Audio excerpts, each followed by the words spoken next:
The Lord be with you. Let us pray. Almighty God, whose most dear Son went not up to joy, but first he suffered pain, and entered not into glory before he was crucified, mercifully grant that we, walking in the way of the cross, may find it none other than the way of life and peace. Through Jesus Christ, your Son, our Lord. Amen. Good morning. It's good to see all of you. I'm glad you're here this morning. That prayer is the collect, or the prayer that is appointed for use every Friday in the Book of Common Prayer. And I used it this morning because the focus of this morning's Rector's Forum is going to be on the Passion, or on the way of the cross, as we are moving closer in this season of Lent to our observance of the and celebration of and recognition of the impact and power of Jesus' death that led to his resurrection. And this morning we have a unique opportunity to hear from two of our musicians, one of whom is our main guy, our main musician, David Sinden, our director of music and organist. And also Dr. Catherine Hayden, who is a member of our choir and is someone who also has recently begun to serve as a lector at St. Peter's. Catherine is, you may know this about Catherine, but if you don't, she has a PhD in plant science from the University of Arkansas. She is also an independent literary scholar specializing in novelist Vladimir Nabokov. And I've asked her how to pronounce that 3 times, and I told her I might need to help get her help again. And literary naturalist John Burroughs. And this is fascinating. 2 years ago, she memorized a 999-line poem for fun. Is that serious? So anyway, she and David are going to talk a little bit this morning about poetry and music, and as I mentioned, that focuses on the way of the cross.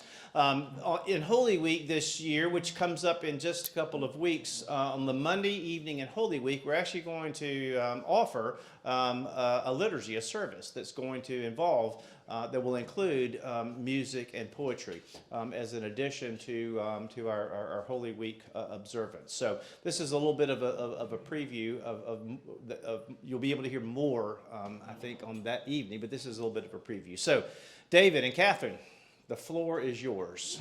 Okay. Thank you. Do you want me to begin? Yeah, you can introduce yourself. Good morning, everyone. I'm David Sinden, and I want to talk just a little bit about how this service came about, what the service is, really. So the French organist, Marcel Dupré, who lived at the end of the 19th century, early 20th century, he was the organist at Saint-Sulpice in Paris. Dupré was a fantastic improviser, one of the best improvisers in the organ history that we have.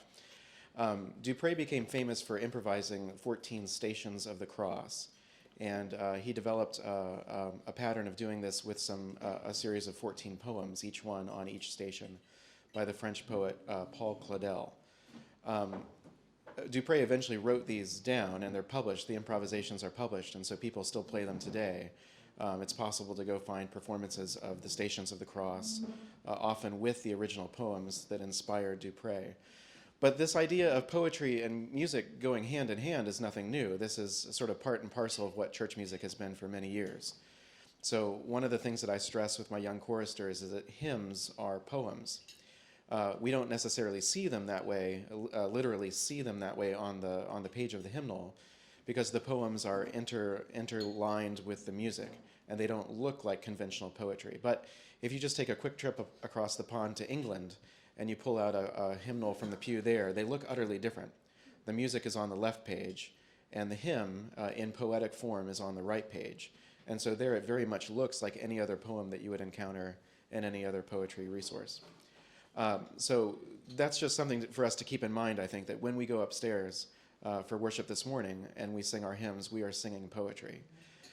So where this comes into Holy Week, is obviously with the Stations of the Cross idea, that's a very Holy Week themed offering, a very Holy Week themed devotion. I encountered this service about 14 years ago at Christ Church Cathedral in Indianapolis. It was a service exactly called Poetry and Music, as you see on the screen. And the organist was my boss at the time, Jeffrey Smith, a very fine American improviser. And our Holy Week preacher that year was the very Reverend Alan Jones from Grace Cathedral in San Francisco. Alan actually died just earlier this year, but he was highly regarded as a preacher and had a very keen poetic sense. A lot of his sermons included literature and poetry. And so watching the two of them collaborate on this service was really an inspiration. And then as I started my own career as a director of music, this is a service that I brought to my previous parish, St. Paul's in Richmond. And I've been looking for the right time to introduce it here as a Holy Week offering. And I think through Catherine's assistance, I think we found sort of the right time. Catherine has had a really keen sense of what kind of poetry is available that suits the Passion narrative, and she's found some really interesting things that I think will inspire me at the organ to improvise and dialogue. So that's largely what the service is that you're going to see on Monday and Holy Week. Is there will be a poem read, and then the organ will respond in musical means to that poem, sort of allowing all of us a chance to reflect on the subject matter at hand. So that's just sort of a brief introduction. Yeah, so like David said, we do experience poetry and music together in the church all of the time, but there is something very different about experiencing poetry through recitation and reading rather through the medium of music.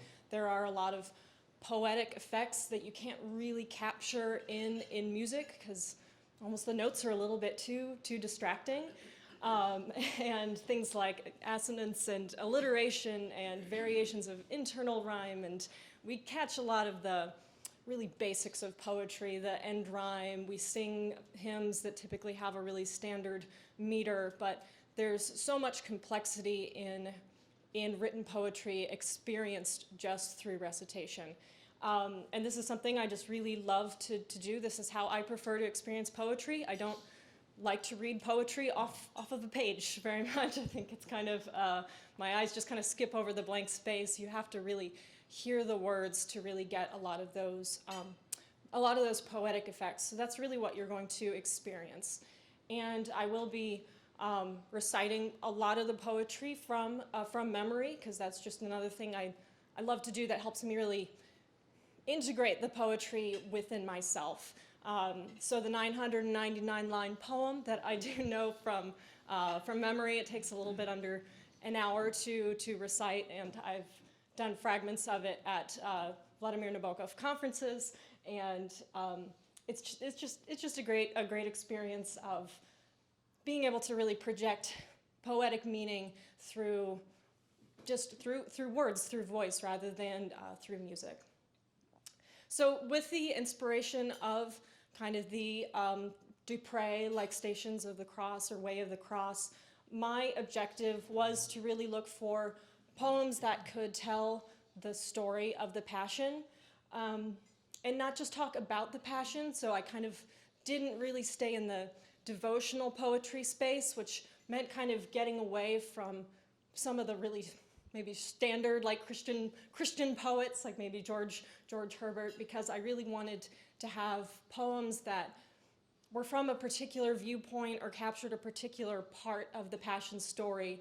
And so it was kind of loosely structured around the traditional Stations of the Cross, but diverged a little bit because 14 stations is a lot. And so what you'll actually hear is 7 poems by the 7 different poets that are pictured here. I have the pictures arranged in the chronology that you will see them at the event, and one of the longer poems will be split between 2 sections of the service. And so David will be doing eight improvisations for the 8 different poems or excerpts. I'm really fascinated not just by the words, but also by the people. So I'm going to actually go through each poem and talk a little bit about the poet, kind of their historical context, and how that really influenced the poetry that I will be reading. So we're going to start in the 1600s. This is the earliest poem, and it's from an author named Amelia Lanier, who was really not recognized in her time. It's only more recently that scholars have really evaluated her work and understood it as being a pretty radical for her time, proto-feminist look at Scripture. So I will be reading The Tears of the Daughters of Jerusalem. One of the Stations of the Cross is Jesus Greets the Women of Jerusalem. And the Tears of the Daughters of Jerusalem is contained within a larger set called Salve Deus Rex Judeorum, which contains the Passion of Christ, Eve's apology in defense of women, the Tears of the Daughters of Jerusalem, and the Salutation and Sorrow of the Virgin Mary, with diverse other things not unfit to be read, which is a ringing endorsement if you could ever hear it. And she really has created a defense of all of the women of the Bible, especially people like Eve, kind of in contrast to the men of the Bible. And in her society, her argument was essentially, if men are strong, if Adam should have been stronger than Eve, why was he not able to resist temptation? Why is so much blame put onto Eve? And in the story of the Passion, she really singles out women like Pilate's wife, who were trying to intercede to prevent the murder and torture of Jesus, and really contrasted the women with Jesus' disciples, many of whom were kind of faithless when it came to the actual time of the Passion. So the Tears of the Daughters of Jerusalem is really exalts the women of Jerusalem for their faith, for their love, for their constancy in the face of Jesus' sufferings. And then we're going to jump forward over 200 years to women writers of the Victorian era. But you're not really going to hear much in terms of major language differences between Amelia Lanier and these women, because the Victorian era, they really exalted the Elizabethan era. And so there's just a lot of similarities of language. I mentioned that Pilate's wife is a figure in Lanier's poem. And the first poem you'll actually hear at the event is Pilate's Wife's Dream by Charlotte Bronte.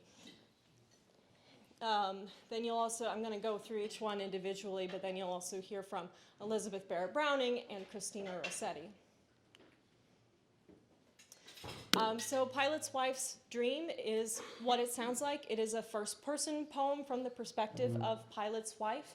And unlike Amelia Lanier, who published this very bold collection of poetry, declared herself the first woman to declare herself a professional poet, was very forward about women. This is something that was published under a pseudonym. All the Bronte sisters used these pseudonyms early in their publishing careers. Kerr, Acton, Ellis, and Acton Bell for Charlotte, Emily, and Anne Bronte. And they published this volume of poems together in 1846 under these pseudonyms. Charlotte would also publish Jane Eyre under the pseudonym a year later. So they didn't really unmask their pseudonyms for a few years. What's interesting is Charlotte said that they thought it would be unchristian to assume two masculine names, so they kind of chose these really ambiguous pseudonyms because they also wanted to avoid the prejudices of being easily identified as women. That said, I don't think you could read Pilate's Wife's Dream and think it was written by a man at all, because it is from the perspective of a woman who is unwillingly married to a cruel man, and she's not afraid to say it. Do you have anything to say about the musical themes we were kind of talking about with? Not yet. I mean, I'll just interject here to say, Catherine has been gracious enough to share these poems, so it's not like I'm going to experience a pop quiz in the moment. How do I respond to these words? But one of the principles of improvisation, as far as I'm concerned, is spontaneity. I mean, that's what improvisation is supposed to be. It is supposed to be spontaneous. So in my preparation for this, I'm preparing to be spontaneous. And that was one of the mantras of my improvisation teacher, Jeffrey Smith. So the preparation that I'm doing is reflecting on these poems so that in the moment on Monday and Holy Week, I can have more or less a spontaneous musical reaction to what's on the page. And the following poem I'm talking about is the only one where David and I will be playing. I will be reciting, and he will be playing along with me. So this is a very long poem. It's like over 6,000 words by Elizabeth Barrett Browning, called "The Seraphim." And in her words from the preface was her desire was to gather some vision of the supreme spectacle under a less usual aspect. And she asks, are we not too apt to measure the depth of the Savior's humiliation from the common estate of man instead of from his own peculiar and primeval one? And so this poem takes the form of this epic dialogue between two seraphim. The premise is that God has commanded all of the angels of heaven to leave heaven and go to earth and witness the crucifixion. And so you have, and this is the one we're splitting into two parts. In the first part, you just have the dialogue between two seraphim who are the last to leave heaven. And then we'll also use this poem to depict the actual crucifixion, where you'll have the two seraphim, but they're also joined by dialogue from the earth, from the rest of the angel voices, from fallen angels on earth, and then from Jesus himself on the cross. And she was really, the kind of the tone was really inspired by work she had just done translating Aeschylus. So it's very much in this classical literary, like epic mode. You want to talk about how you're kind of approaching it? So this is really fascinating to work with because the perspective here is otherworldly. So we're trying to use the organ, the sounds of the organ, to help the dialogical aspects of the poem come across. That, you know, one angel is speaking to another, so there'll be sound changes underneath each angel. And then the fallen angels will have their sound, the earth will have its sound. So that's the preparation that I'm doing with this improvisation, is to try to cast, if you will, those different sounds from the organ. And I think it's going to be really cool. We've rehearsed it a little bit, and it's really going to add to the poetry without stomping on it in any way. I think it's going to be really neat, and it frees me up from the obligation to try to set off the dialogue parts with weird voices. I don't really assume different voices when I do recitations. I'm also going to be featuring Christina Rossetti, and she's just a poet I really wanted to feature. She does write a lot in the more kind of devotional style, but there are some more narrative poems in her canon. We know her best for writing In the Bleak Midwinter, and also Love Came Down at Christmas, so two very prominent carols for Christmas. And I found this poem from her called The Descent from the Cross. So technically in chronology, it follows the crucifixion, follows the death. But I was in search of something for a particular figure in the Stations of the Cross. Saint Veronica. She is not in the Bible. This is just something the Catholics made up.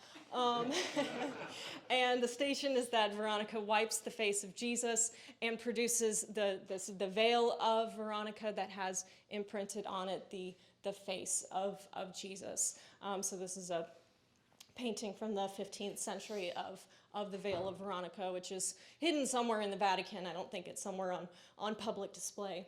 But this is the shortest poem I'm reading. It's 8 lines, and it displays her distinct style of this repetition of words. So in the bleak midwinter, there's the verbal pileup of snow had fallen, snow on snow, snow on snow.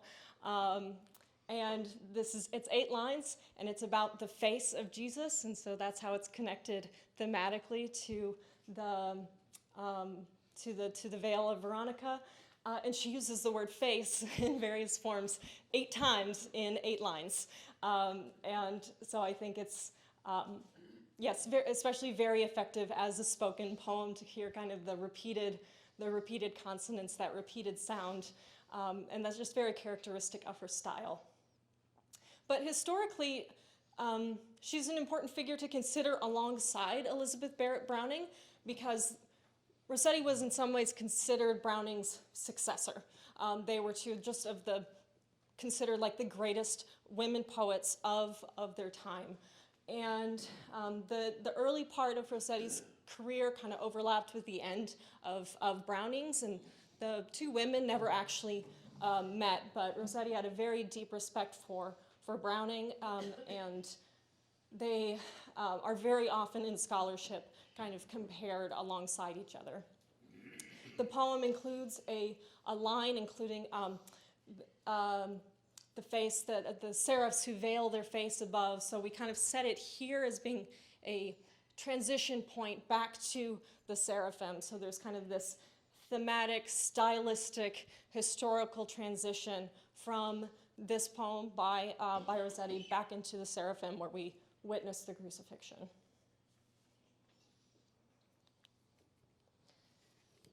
I was looking for poems, not necessarily looking for for poets that would be really broadly spread out.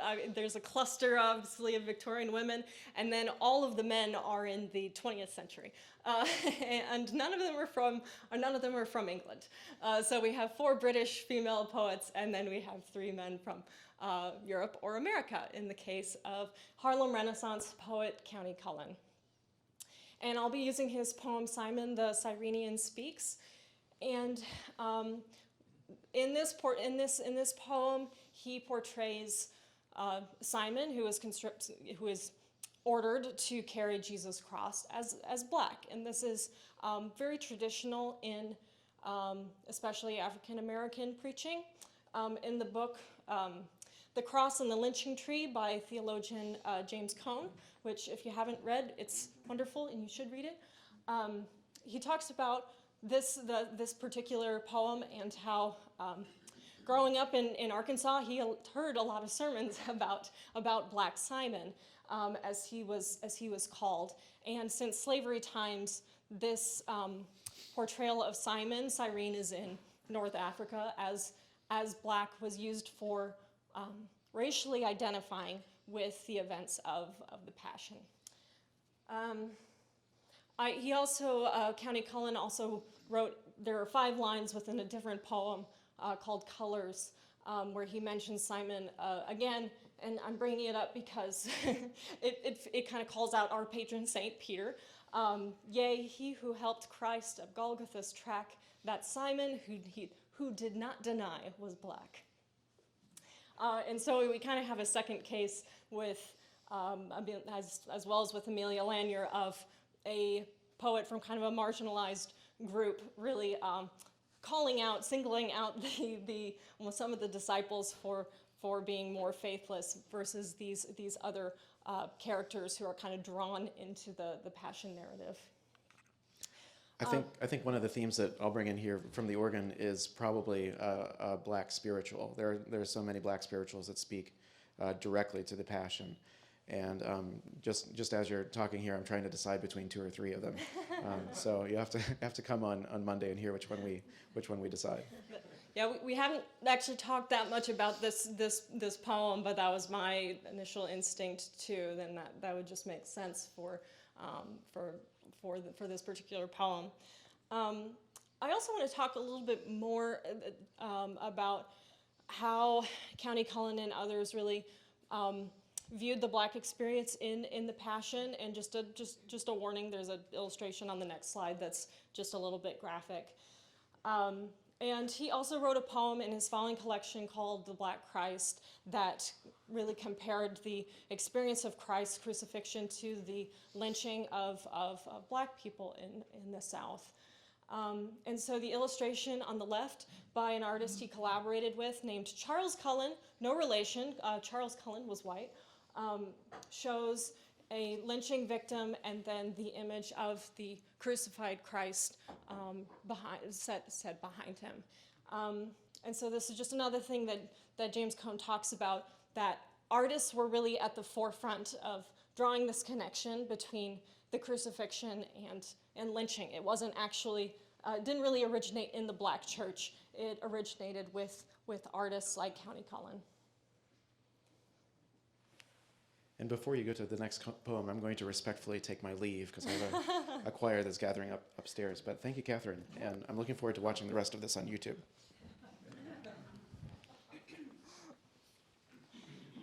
All right, so I'm going to talk about my last two poems and last two poets. And this will get into my area of literary expertise, so I could easily talk for an hour here, but I also need to go to choir rehearsal at some point, and so I will not talk for an hour. The only two poems I'm reading in translation, so we're not written in English, are by Rainer Maria Rilke, the Austrian poet, and Vladimir Nabokov. And they both deal with Mary and connect the childhood of Jesus to the Passion through kind of Mary's looking back on Jesus' childhood. And the poem by Rilke that I'll be reading is called Before the Passion, translated, and is from this set of poems called The Life of Mary that he published in 1912, but actually started in 1900 after a trip to Russia. And then the poem by Nabokov I'll be reading is called The Mother. That was published in 1925, so he was 26 years old and currently living in Berlin. And the Rilke poem makes reference to, it's kind of a mishmash of legends. It's fitting into this narrative with theoretically the station where Jesus' clothes are taken away, because it references the seamless garment of Jesus for which the soldiers cast lots. But he kind of mixes up a couple of things. There's the seamless garment, but then there's also this legendary garment of the child Jesus that was woven by Mary and theoretically grew with him throughout his life. So through some kind of semantics of German poetry that I'm not really going to explain, he actually mashes the two together, which sometimes people do, and suggests that the garment that Mary wove, the seamless garment for Jesus as a child, and then it grew up with him through his life.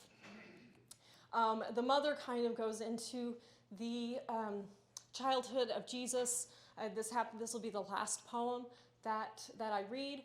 And what you see in The Mother is Mary after the crucifixion, not able to sleep through the night, thinking back on the childhood of Jesus and how that has been ended forever, and that even with the resurrection, his childhood is done. It's not going to be, you can never actually bring a child back to life, because childhood is inherently time limited because we grow up.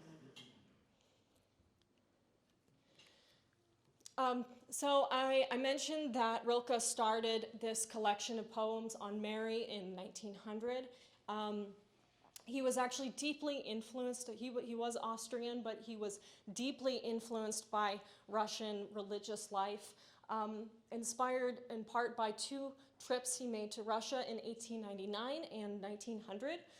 And in 1899, when he first visited Russia, he got to Moscow, and then the next day he was at a Pascha service at Assumption Cathedral in Moscow, and which is where this icon of Mary and Jesus is.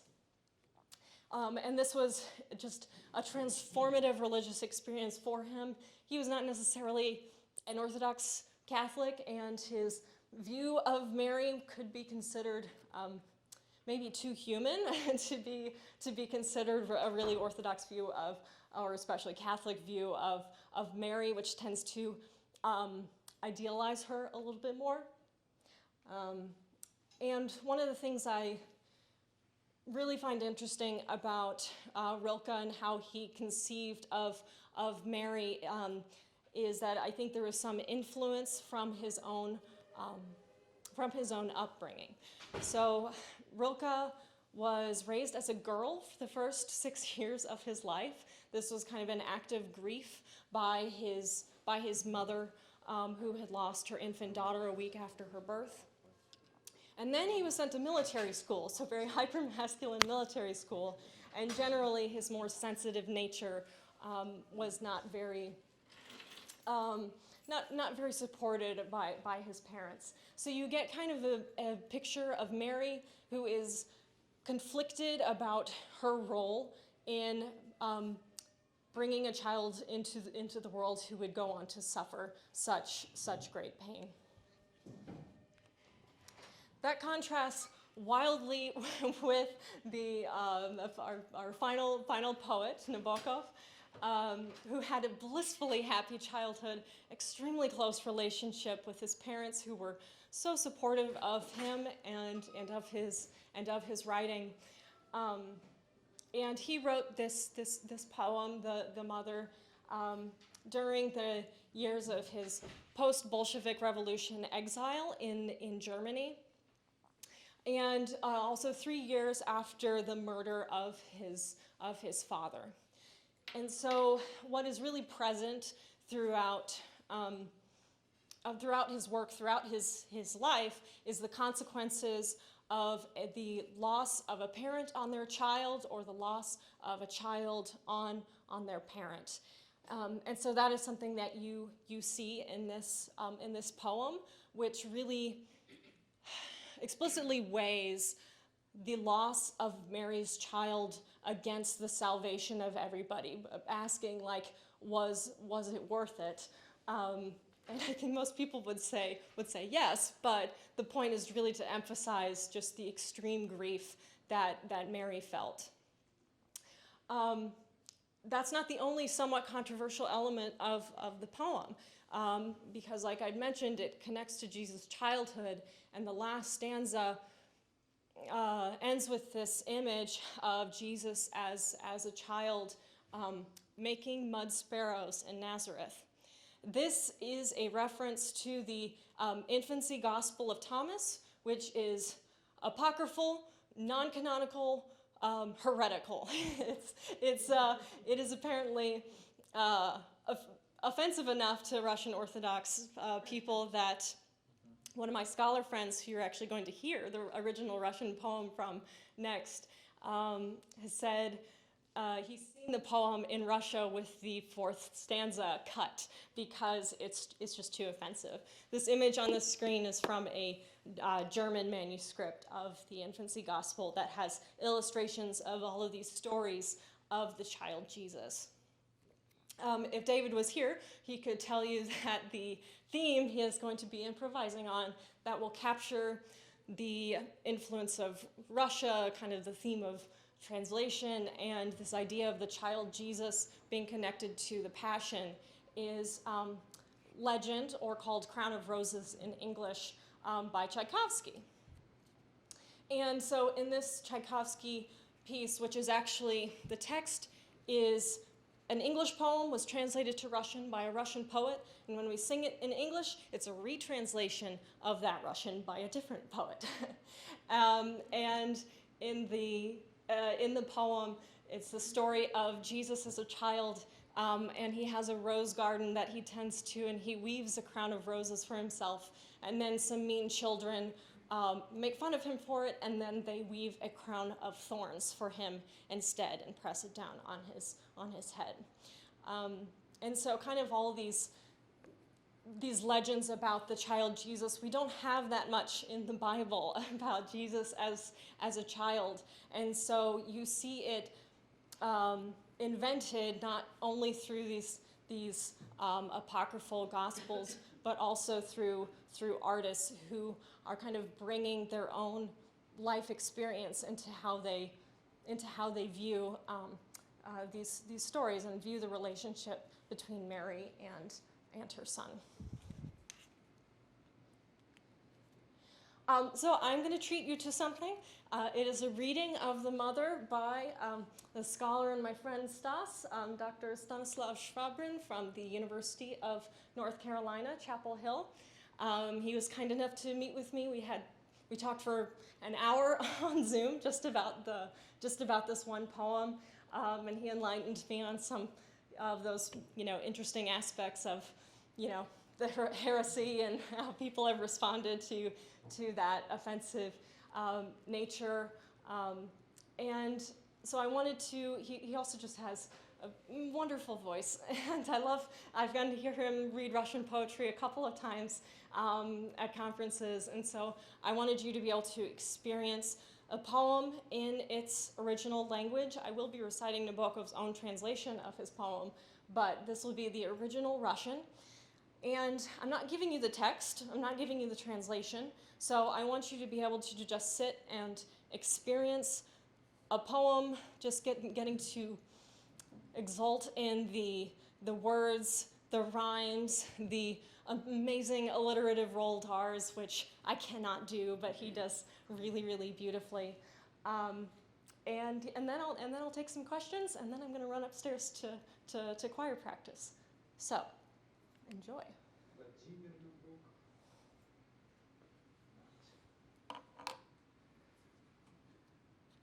Смеркается, козлы, с Голгофы вдвоем спускается толпа, двигаясь между аллей, подобно медленному змею. Матери глядят, как поп.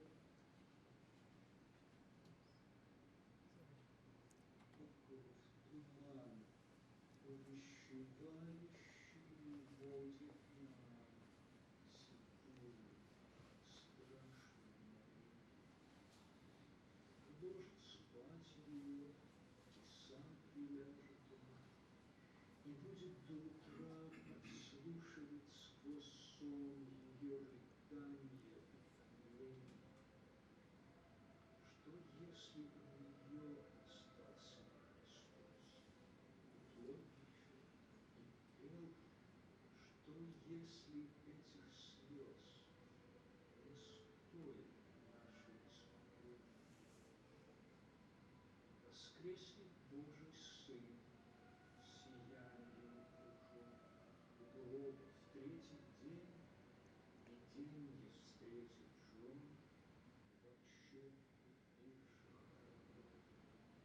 Светящуюся плоть ощупает Фома, от веяния чудес земля сойдет с ума, будут многие распяты на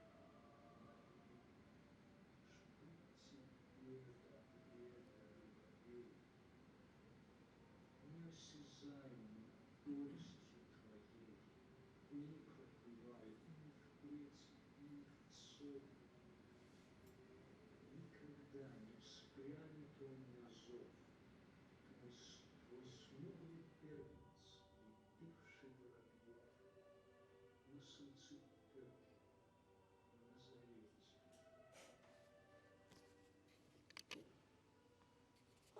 Okay, I'm sorry that was so quiet because I was just hearing the Rheinberger upstairs drown that out. But still, I hope you could get a sense of, even if you don't have the poem in front of you, how you can convey, poetic meaning and beauty just through just through reading and recitation and getting to experience those poetic effects that poets work so hard for.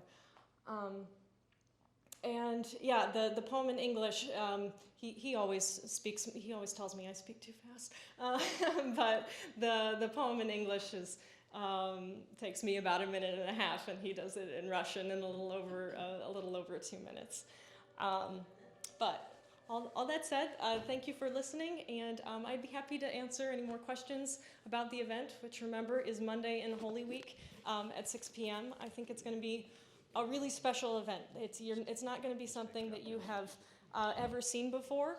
It's not going to be something that can ever happen again, because unlike Dupre, I don't think David is going to write down his improvisations. And yes, I'm very excited to share my love of literature and poetry with you, and really hope you come.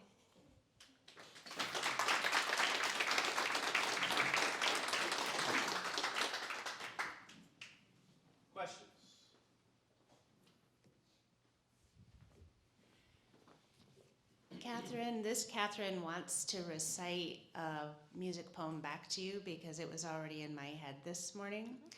It is by the poet Bob Marley. Emancipate yourself from mental slavery. None but ourselves can free our minds.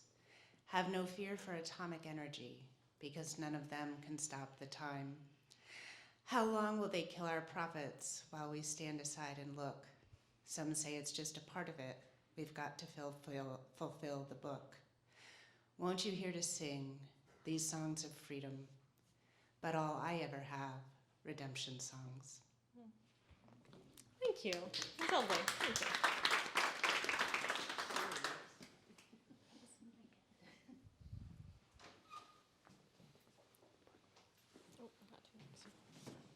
You mentioned the book about Jesus' youth.